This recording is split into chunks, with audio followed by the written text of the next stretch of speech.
Hello， 大家好，我是 Scott， 今天我们来聊新泽西无人机事件。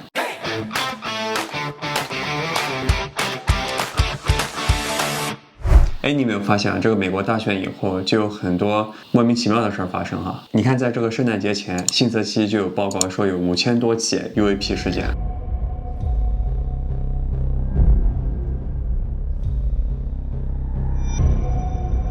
对，这超夸张。在这个11月18日开始呢，就有很多新闻报道说每天都有，而且几乎都是出现在晚上的。之后呢，就有说这个报告出现在新泽西州这个莫里斯县附近，包括一些市政公共设施、水库啊、军事设施、陆军的皮卡丁尼兵工厂、川普的高尔夫球场，这个事情就变得愈演愈烈了。它这个看起来像个飞机啊，但是它在那儿悬停，就觉得很奇怪了。对，有一些你会明显感觉到它应该就是无人机了，因为它的大小和高度啊。我觉得大家比较惊讶的点就是它不是一个偶发事件，而是非常多，甚至大家有说这个外星人开始在密集的接触人类了。不会是开会开的内容都被说中了？对啊，有可能啊，猜测也是这样。我还看到一个特别搞笑的，说是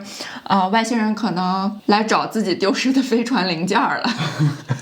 那你说为什么新泽西这么敏感呢？非要是在新泽西的上空？其实它也是一定的巧合嘛，因为新泽西啊、纽约这也是美国的经济重镇。但新泽西为什么如此敏感？其实在美国呢，有一个对新泽西的刻板印象，就是说如果有外星人入侵了美国，首当其冲就一定是新泽西。为啥？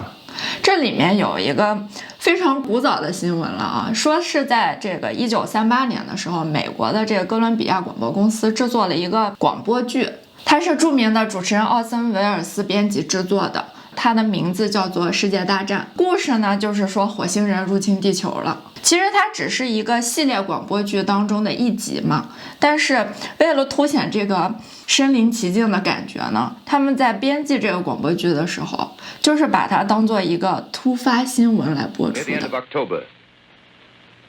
business was better. The war scare was over. More men were back at work. Sales were picking up. On this particular evening, October 30th, 它的手法比较特别一点。对，现在如果咱们去电影院里看电影嘛，你知道它是电影，它是假的，你不觉得什么？但你想想，在1938年的时候，信息还不发达呢，而且1938年是二战前期局势对非常复杂的时候，那大家收听新闻的方式就是广播嘛，对，那你突然在这个晚餐结束的时代，突然插播了一个突发新闻，说什么外星人入侵了，大家就信了。当时引起了非常大的骚动，就是大部分收听到的人都以为是真的。那肯定以为是真的吗？对，他这个说广播剧是40多分钟，然后他在这个播的过程当中分3次还是4次有说这件事情是虚构的，但你知道大家吃完饭收拾打开广播听的时候，他可能没听到那句话呀。现在你做视频，咱们可以把它那个字幕打在旁边，对不对？一直显示，但广播没办法。从这个时候开始，大家就会说刚才那句话，如果外星人入侵了，就一定是新泽西。对，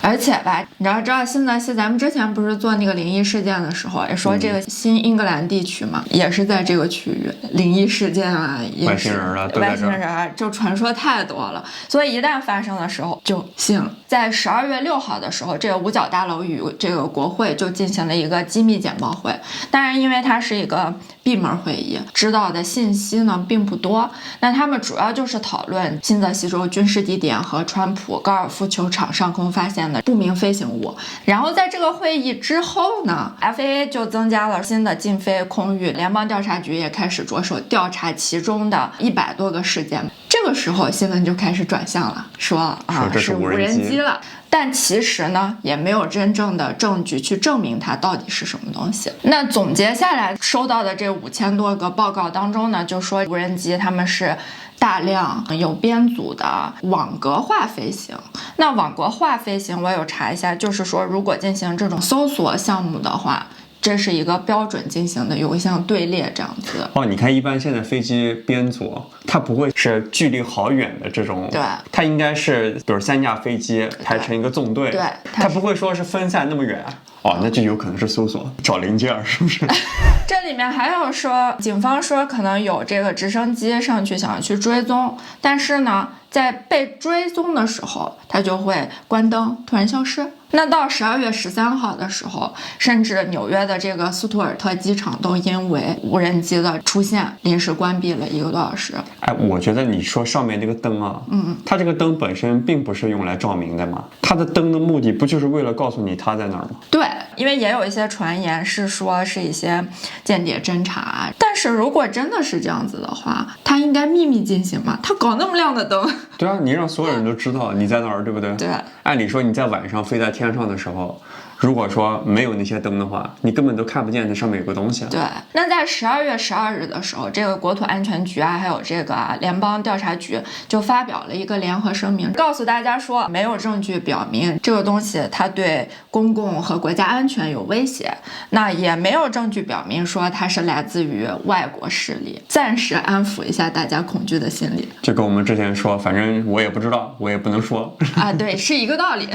对。那在这个期间呢，还发生了一个事儿，就是在12月13号的时候，核监察委员会呢就发布了一个公告。那说在12月2号的时候，在新泽西州纽菲尔德的纳沙癌症中心发出了一个含有放射性元素的仪器零件。那在这个包裹发出之后呢，到达目的地的时候，发现这个集装箱空了，就有人说，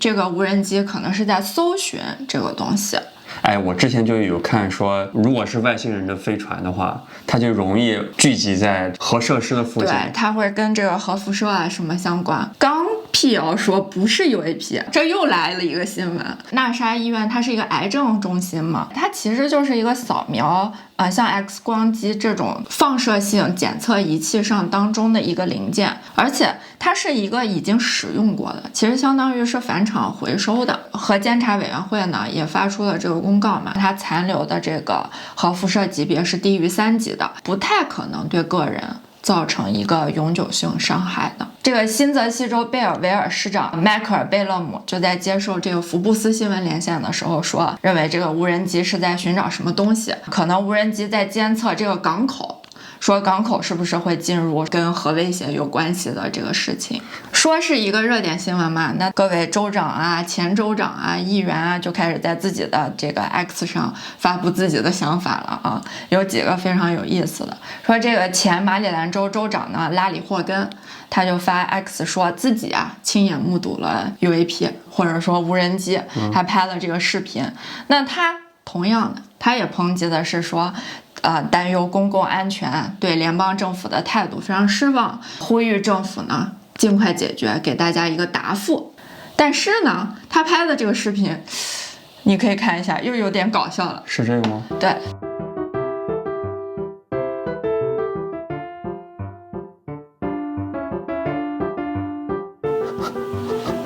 他是不是拍错了？这明明就是猎户座的2颗星嘛。他拍的是星球，他拍的不是无人机。对，那还有一位是这个经常接受电视采访的一个美国的情报专家布莱恩·博伊德，他在接受采访的时候就说，联邦政府是知道这个事情的，不然呢不会在新闻当中说什么事儿都没有的，不是给自己找麻烦吗？对吧？因为他说什么事儿都没有的前提是，首先他知道是什么事儿，对，然后其次知道这个事儿跟你没什么关系。